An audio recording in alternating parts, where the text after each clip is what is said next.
Okay, so let's talk about the timeline of foreclosure. Again, CFPB regs do come into play now, but this is still generally what you can expect to see because CFPB regs run right along this. The first month, people are required to get phone calls, letters, you know, mortgage companies will interpret this differently, but at the very least, they've got to be getting phone calls. I think CFPB regs state by like day 8 or something. I mean, you've got to start making attempts to reach the homeowner. People need to understand that by day 8 is usually not their late fee day, but technically you are delinquent as of the 2nd. Mm-hmm. So understand your mortgage contract says the 1st. The mortgage company may not charge you a late payment till the 15th, but that doesn't mean your payment's not due until the 15th. Your payment was due on the 1st. You just happen to get this grace period on your late charge. So as of usually the 7th or the 8th day, you're going to start getting phone calls saying, hey, you missed your payment, what's going on? Second month, you're getting multiple phone calls from the collection department. They'll usually still accept one payment at this point. And the mortgage company should start soliciting you per CFPB regs for some loss mitigation. They should start having those conversations with you saying, you know, how can we help to get you current? What's going on? Can you send us some information? That kind of thing. But like I said, they'll usually still accept one payment. And if you can keep yourself out of that 3-month delinquency, it's a really big deal. Because once you start to hit 3 to 4 months, your options start to change and things can accelerate a lot faster. Because by the time you get to the 3rd month, you're definitely receiving threatening letters. They're definitely saying you need to fill out this loss mitigation application or else we're going to have issues. They won't usually take one payment from you anymore. Now they're saying we need your financial information before we decide how to move forward. But they will actually send payments back. And that throws people off. Wait, I just sent you a mortgage payment because I'm behind and now you're sending it back to me? That makes no sense. But in the mortgage company's mind, if they accept the payment and let you get yourself, you know, they don't want you walking that 3 to 4 month delinquency. If it's going to end up being foreclosed on, they want to cut it off and just go to foreclosure because it's cheaper and easier and faster if they just do it. If there is a way to get you current, then they want to see your financials and they want to do that all in one shot because it's cheaper and easier and faster than to let you just continually make one payment and be this rolling 90 days late. It is very bad on their books, okay? Auditors don't like it. It's not good for their numbers, for their evaluations, to have a large percentage of people at this rolling 90 days delinquency. Again, it's all about the dollars for them. So that doesn't look good for them. So they are going to stop accepting payments at some point, potentially. Not all lenders, but a lot of lenders will. So you want to try to keep yourselves, I usually say 1 to 2 months, they'll let it go. But you get past that 2 months and stuff starts getting really sketchy as to whether or not they'll let you make single payments anymore without submitting some kind of loss mitigation package. Foreclosure referral. This is when they send you over to the attorneys. So this is when the Trot and the Orlins, they get involved. Once they get involved, you are definitely in foreclosure. You have definitely hit that point. You have now incurred foreclosure fees. Foreclosure fees usually average $1,200 to $1,500 and they become part of your delinquency. So now if you were to say, whoa, whoa, whoa, I just want to stop this process, I just want to pay the money that's owed to get you current, to get current, you now have to factor in those fees. You cannot be current without paying those because those are now going to be owed. All of your options for loss mitigation are still available. Again, there are certain CFPB regs to where if you get a loss mitigation package turned in prior to this foreclosure referral to where they schedule the sheriff sale, then the mortgage company has to evaluate your application before they can schedule the sale. And that's huge. That's probably one of the biggest things the CFPB has done because that wasn't the case before. Before, you basically ran down 2 tracks at the same time. And we always said whichever train we could cut off first, you know, our goal was to try to cut off the foreclosure train with the loss mitigation train. But both trains were going down the path and speeding towards, you know, the end. And what the CFPB reg said is, whoa, whoa, whoa. If they get their loss mitigation application in complete to you prior to you scheduling that sheriff sale, you can't put them on that foreclosure train. You can't put them on that sheriff sale train until you fully evaluated that application. And like I said, what used to happen is we would get an application in, but people would hit 4 or 5 months delinquency and they would get on the foreclosure train and we would get a sheriff sale scheduled. And we would have to start calling the mortgage company and saying, whoa, whoa, whoa, postpone this sale because we have an application in. We have an application in, you haven't looked at it yet. And sometimes they would postpone and sometimes they wouldn't. You would have people get foreclosed on with applications sitting at the mortgage company that never got looked at. But now the CFPB regs, that's one of the great things that they have done, is they have said, no, no, you can't do that. However, if you don't get your application in prior to that sale being scheduled, you can still turn one in. You just don't get the protection of them having to not schedule that sale. That sale's already been scheduled. That's a done deal. Now you just have to hope they look at your application prior to the sale being completed. So you can still turn it in, and I still say, go ahead, let's get it in. Those people will need to be priorities at your agencies though. Anybody who has a sheriff sale scheduled has to get in ASAP because your time frame is exceptionally limited. Sheriff sales have to be scheduled 4 weeks out in this state. So it's required for 4 weeks of posting in a public publication. So in larger counties, there's usually a special publication that's utilized just for foreclosures. In Kent County, it's the Legal News. I know in the East Side, you guys, yeah, you guys have the Legal News too. But in smaller counties, you guys have your local newspapers that run them. And it's got to be posted for 4 consecutive weeks. So you do not have much time once that sheriff sale gets set to get an application into your mortgage company and to get it looked at. So if you have anybody who calls and says, I have a sheriff sale scheduled or I have a foreclosure date, that's why the first thing you want to learn in your county is what is the sheriff sale date that takes place in my county. Because people will call in and say, I'm going into foreclosure. And one of the ways you verify that is if anybody ever called me and said, I've got a foreclosure date, and if it wasn't on a Wednesday, then I knew we weren't talking the same language. That I knew they didn't have an actual sheriff sale date, that they were in foreclosure because they were getting threatening letters, but they weren't actually having a foreclosure date because the date they were giving me wasn't on a Wednesday, and in Kent County, they only happen on Wednesdays. So learn what days those happen in your counties, because that'll just be one of the ways that you can have a conversation with people to know whether or not you're talking the same language, because the terms that people use will not be the same terms that you know and understand. And they don't have to post to the physical property until 2 weeks before the sale.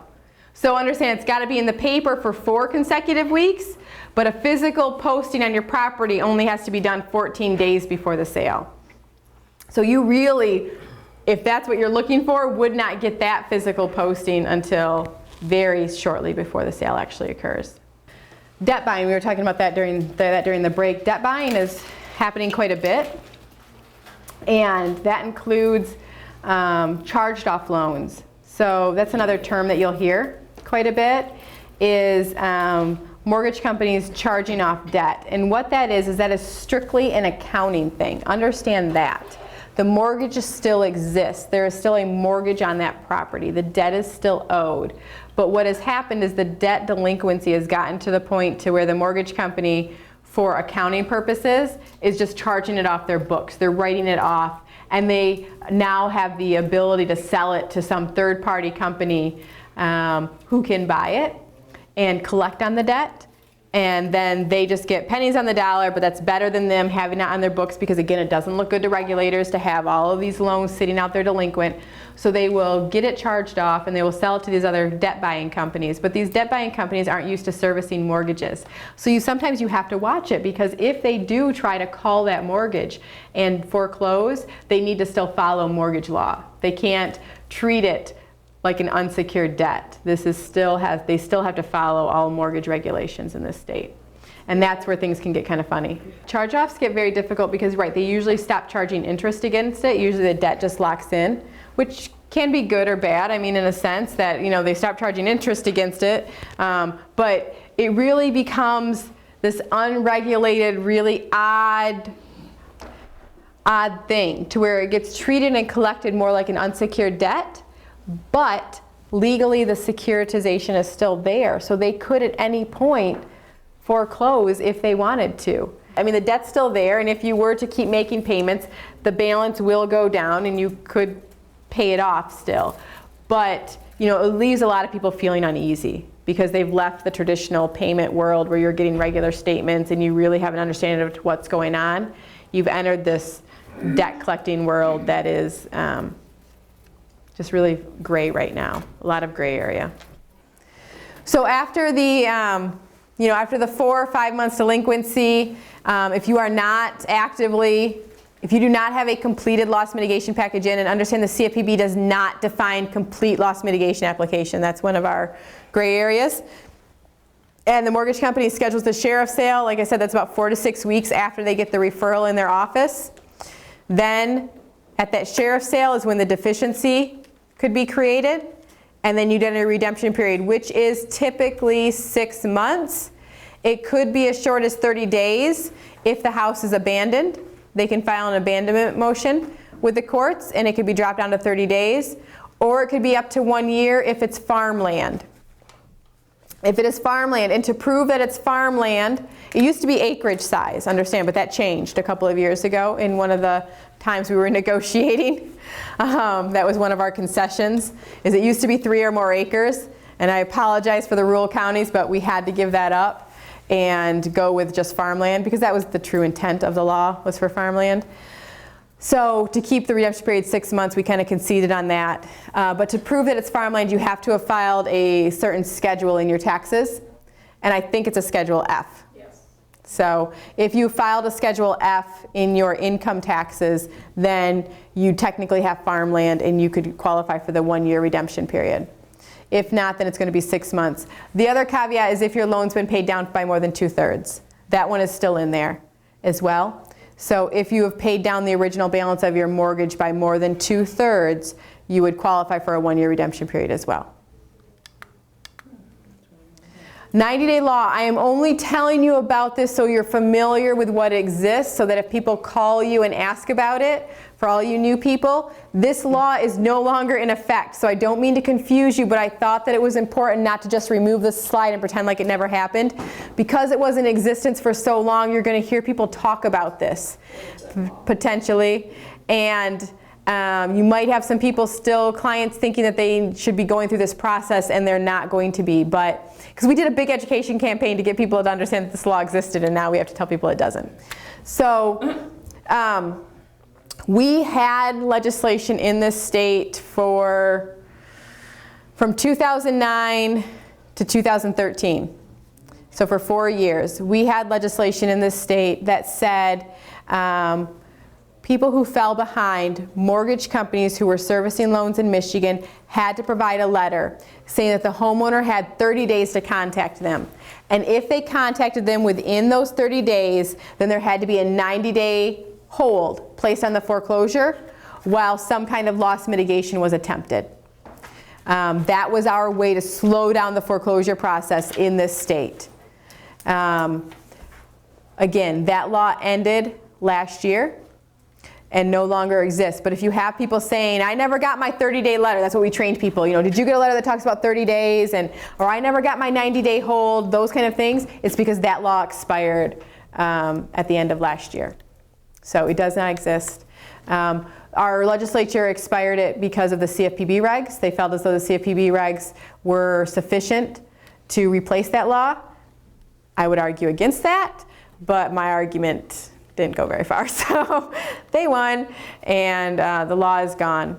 What did happen though is the legislation that did get changed is in the redemption period, some things were added in, some new requirements, and I have a handout for you guys. This is on that Foreclosure Toolkit website that I told you guys about.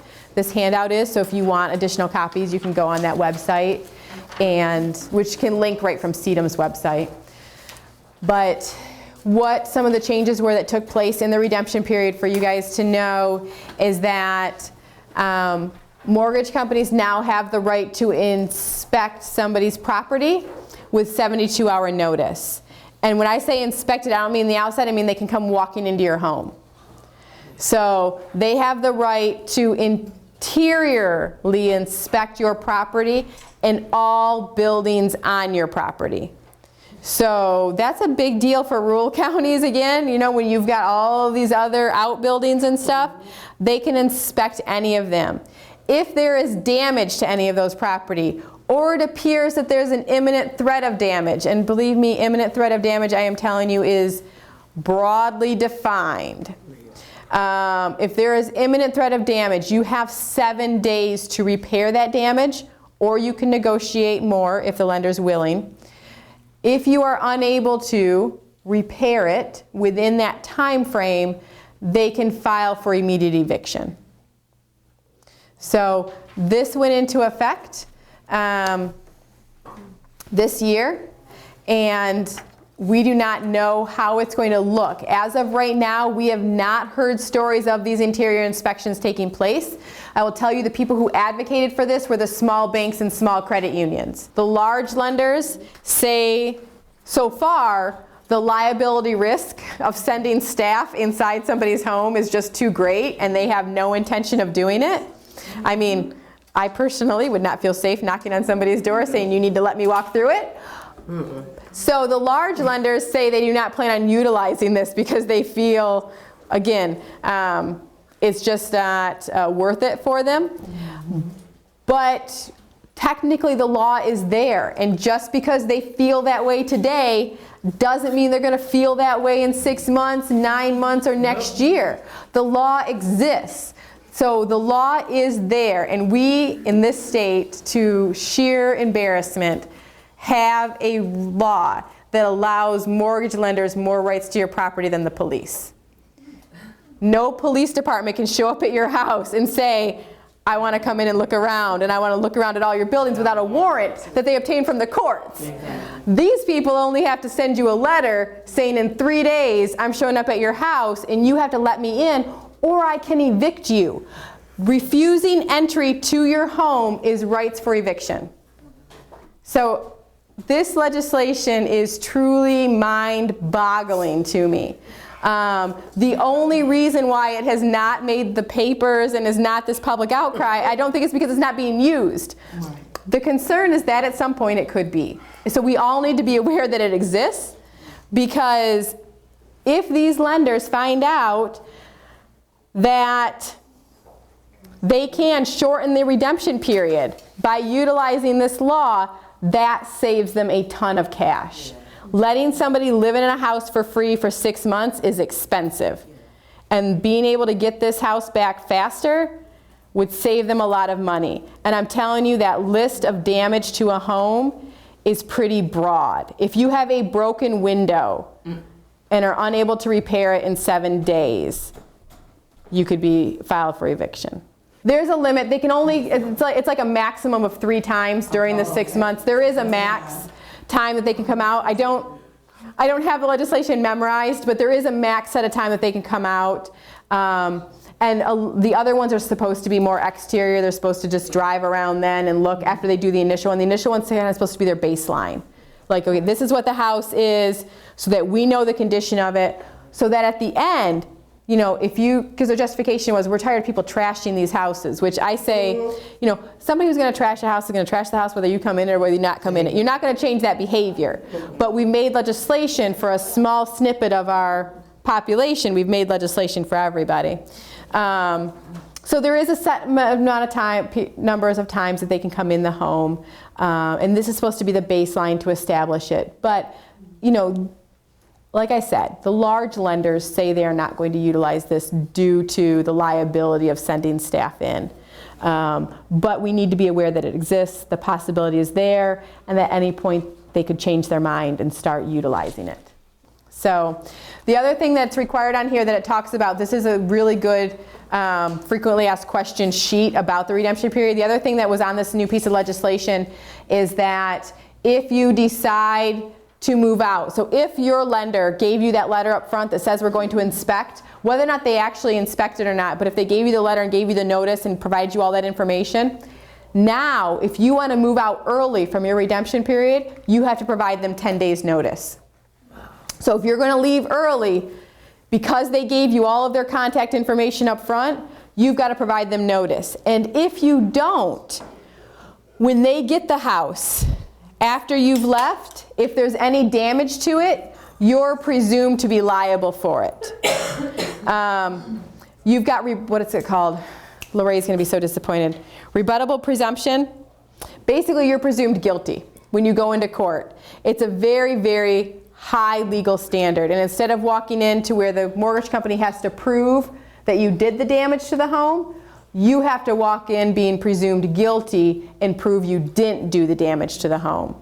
So, you know, we're kind of advising people, and our thoughts were maybe one of our recommendations need to be when people leave their homes to take some photos. I mean, we all got cameras on our phones nowadays, so take some photos before you leave of the condition of the home in case for any reason the mortgage company tries to say that you did damage. Because what have we found? That when people leave their homes, that sometimes they get vandalized.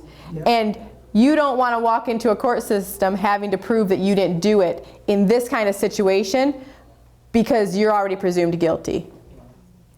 MSHDA puts out a timeline. It kind of just lays out the foreclosure timeline visually for you.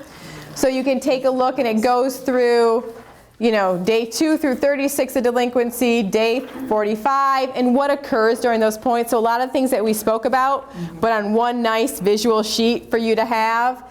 It also talks about the redemption period and the inspections and what could occur during that time frame. So it talks about that new law. So take a look at this, and it's just something handy to keep at your desk and to have. And if you need more copies, or you want to give copies to clients or anything, it's on the website too. So anything you can give somebody as a handout to where they can take it away and be able to read it later on. The other thing I want to mention about that I just glanced at is the exterior inspections. Remember I said they need to give you 72 hours for an interior inspection? The exterior inspections require 0 notice.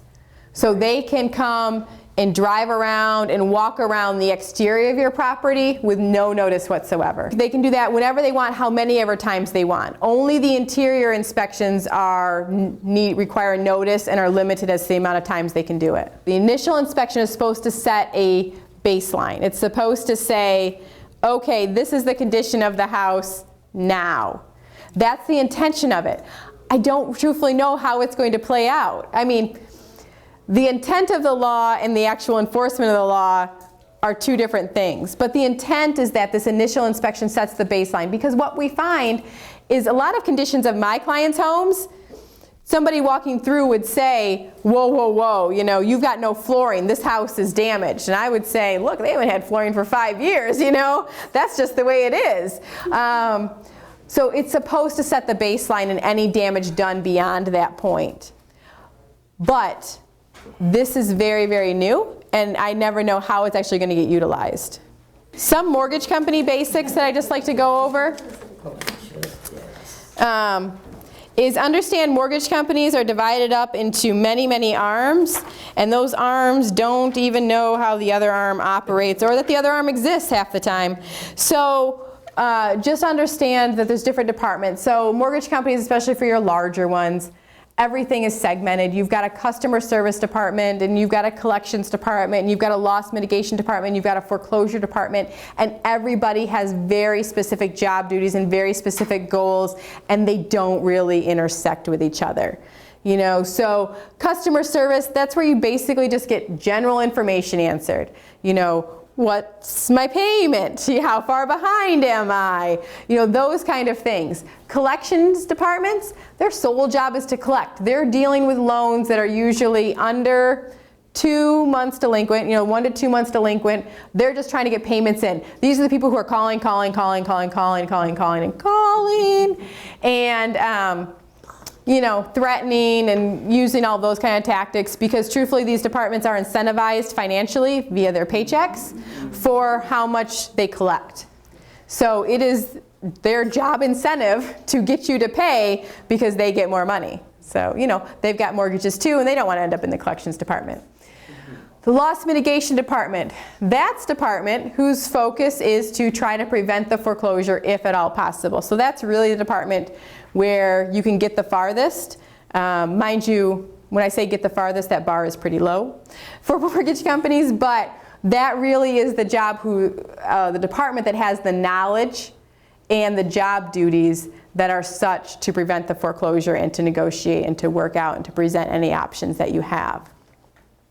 The foreclosure department, their job really is to make sure that if this loan is going through the foreclosure process, that the rules of the lender, the rules of the CFPB, the laws of the state are being followed as they're required. But that's really their goal. Their goal isn't to stop the foreclosure. Their just goal is to make sure that the foreclosure happens in the time frame specified. Because also, understand, servicers can get in trouble if they don't foreclose on a property and let it get too far behind. You know, investors can punish them either way. You know, they can punish them if they didn't offer lost mint and they should have, and they can punish them if they sat on a loan and let it fall delinquent and didn't do anything and never foreclosed either. So they could get in trouble both ways. So the foreclosures department is to make sure that if the loan is going through foreclosure, that it's meeting investor and insurer regs, and that the attorneys in that state are communicated with and made sure that the laws of that state are being followed, because every state has a little bit different foreclosure laws as well. It depends on the size of the lender. I mean, if you're talking about a Chase or a Bank of America, these departments may not be in the same state. You know, you can have lost mint in Arizona and customer service up in Chicago. So they really have potentially no connection. If you're talking about a small lender, it could be the same person, you know, or they could be sitting next to each other. You know, I mean, it's that far on the spectrum. It could depend on the type of loan. A lot of times, mortgage companies have to have their departments specialize, especially their loss mitigation, their foreclosure departments will specialize. Like they'll have a Fannie department, they'll have an FHA department, because each of those regulations can be different with what those investors and those insurers require. So you'll have people who specialize in those kind of regulations. Tax foreclosures, like we talked about, tax foreclosures are becoming, they are the big foreclosure boom that's taking place right now. Understand that property taxes that become delinquent when payments are not sent into the local municipality are then sent to the county treasurers for collection. So your local municipality, your township, your city, whatever your taxing authority is the one who sends you your bill. If you fall delinquent on that, the county treasurers act as the collection agency now on property taxes. County treasurers' offices can be your friend. If you have a good relationship with your county treasurer's office, it will make all the difference in the world as to how your tax foreclosures happen, because county treasurers have a lot of leeway in regards to whether or not in regards to the penalties or the fees. Those are set by the legislation. Those are going to get charged. You know, they don't have control over the interest and whether, and they can't be waiving all of this. But they have the ability to postpone. They have the ability to give you a 1-year hardship, to allow an extra year if you're set for tax foreclosure. And they could postpone this multiple times. You know, our county treasurer in Kent County, we've had a really great relationship with, and he's amazing. I had a client who for 4 years, I called him every year and was very honest and said, look, she's got no way to pay. I need you to postpone this a year. She has cancer. I don't think she's going to be alive next year. And I want her, you know, she wants to be able to stay in her home. I've got no way to pay you. Usually if I'm asking for a 1-year extension, I'm coming in with a plan. I'm saying, look, we need 1-year extension because this is our plan and how we're going to get you current, you know, by next year. And for this one, I would say every year, I don't have a plan for you. All I know is that I don't think she's going to be here with us for this year. I had to make that phone call 3 times. And every year I said, I really don't think she's going to be here this year. Give her another year. And they've got the leeway to do that. And he did it. And she did pass away in her home the 4th year. So they've got the leeway to do that, but the reason why he was willing to do that was because of the relationship that he had with our organization. And that he knew I wasn't just calling for anybody and everybody. I wasn't making this request all of the time. This was an exceptional case that I had done home visits on. I knew the financial situation in and out, and this was the only option that she had, was to live here, and we had no way to pay. But then I had a bunch of other cases that I was getting current with him, that we were using Step Forward for, that we were setting up payment plans on, so that when I had exceptional cases, I could ask for exceptional things. And that's the kind of relationship, if you can form with your county treasurer, that can really become invaluable to homeowners in your area. If there's any veteran in a home and they've got 100% disability. Now mind you, 100% disability is not very easy to get from the VA, okay? That designation can be very difficult to get. But if you are deemed 100% disabled through the VA, you can be 100% exempted from your current year's property taxes and your property taxes going forward. If the veteran dies and the spouse remains living in the home, that benefit carries over to the spouse as long as she or he remains in the home, that is huge. Because typically all veterans' benefits die with the veteran. But this legislation allows that property tax benefit to be carried over to the spouse as long as the spouse resides in that home. So that is a good piece of legislation that came in last November. Forfeiture. Understand the property taxes enter forfeiture for a year before they get foreclosed on. So people this past March of 2014, their 2012 taxes entered forfeiture. They're in forfeiture 1 year and they get foreclosed on April 1st of 2015. So that's kind of the tax cycle that we work on. Taxes are always foreclosed on for a couple of years later after they were due. That's why I say we're seeing the tax foreclosures spike now. That's my theory, is because it took taxes a couple of years to catch up with mortgages. Mortgages are initial impact. You can't pay your mortgage payment and right away you start having problems. You can't pay your property taxes and it takes them 2.5 years to foreclose on you, which is why our property taxes, I think, have been spiking in the last couple of years, because our economy hit its peak recession around 2008, 2009, and it's taken a couple of years for those people who couldn't pay their taxes during that time to now be caught up and to be getting into foreclosure situations. That's my theory on it from what I have seen over the years.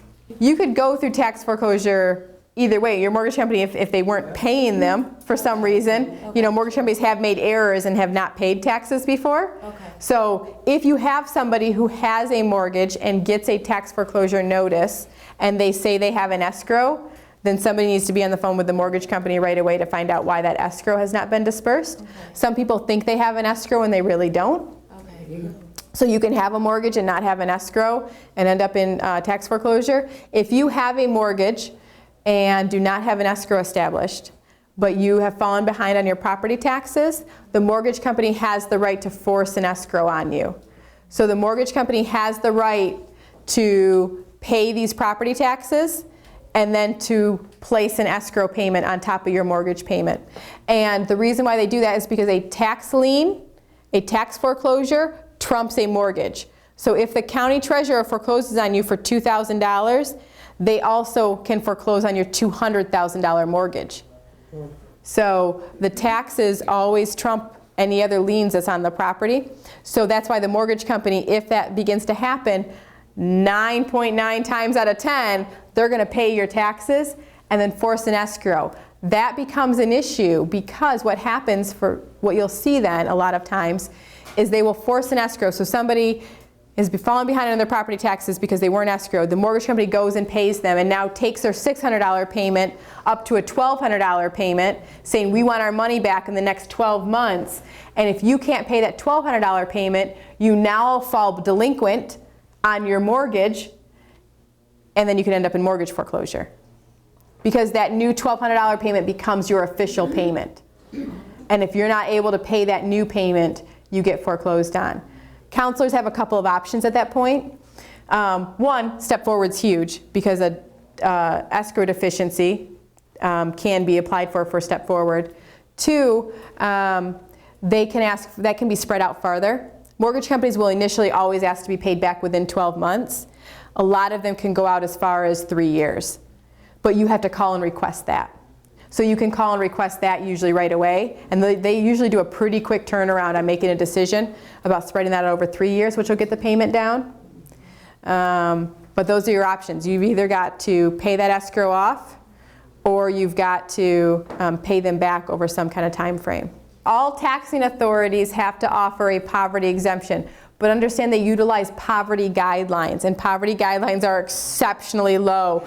We're talking a household of one, I think it's $11,000, right around there. You can't make over like 11.5, something like that, to qualify for the poverty exemption. So even people on Social Security will a lot of times make over that. But if you do run into somebody, I mean, I've had plenty of people though who were only making $700 a month on Social Security and were living in their home. They would qualify for a poverty exemption. A poverty exemption, you can fill out an application. Every taxing authority has their own. So every township, every city has their own application. You have to fill it out directly with them, and you have to renew it every year. And it has to go before their board, their tax board, which usually only meets 2 or 3 times a year. Usually it's like March, July, December, and you've got to get in before the last meeting of the year to qualify for that year, because they will not go backwards. So if you apply in January of 2014, you can't apply for 2013 taxes. You can only apply for the current year. But you can ask for a poverty exemption, and they can grant 100% or they can grant a portion of it. So they could say, okay, we're going to waive your taxes 100% and you don't owe us anything for this year. Or they could say, we're going to waive them partially. We're going to knock off 50% and you only have to pay us 50% for this year. But it has to go to their board of review, and those board of reviews only meet a couple of times a year. So if anybody wants to do it for 2014, they need to get their applications in soon, because that board of review is probably going to meet sometime in November, December. Ours is December. And that'll be, yeah, they're usually December. So that'll be the last time they'll be able to apply for 2014s, and then your only option will be for 15s. And they have to reapply, like I said, every year. It's only good for that 1 year.